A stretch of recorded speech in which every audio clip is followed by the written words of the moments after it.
sinzi umuntu turi kumwe turi kuvugana hano, ariko ndagira ngo nkubwire kuba ubwenge bwawe butareba iby'Imana izakora ntibisobanuye ngo ntizakora. Ntabwo bisobanuye ngo ntabwo izakora. Kuba wowe utazi inzira Imana izanyuramo ntibivuze ngo Imana ntizaza. Kuza izaza. Icyo Imana izi ni kimwe, nuko izi ko yavuganye nawe. Ibindi wowe wacika intege, bakurwanya, waba utuye he, wakwimuka, wajya hehe, icyo Imana yavuze iragisohoza. Icyo Imana yavuze igisohoza.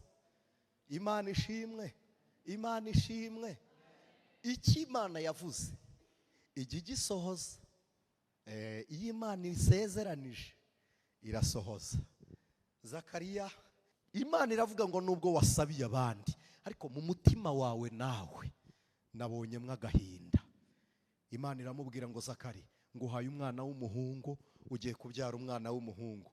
Zakariya areba marayika Gaburiyeli aramubwira ngo ntabwo uzi Elizabeth, ntabwo muzi umugore wanjye. Aramubwira ngo uwo mwana ntabwo twamubona, umugore wanjye arashaje. Mwari muzi ko ubwenge bw'abantu benshi buhakanira Imana aho bavuganira nayo.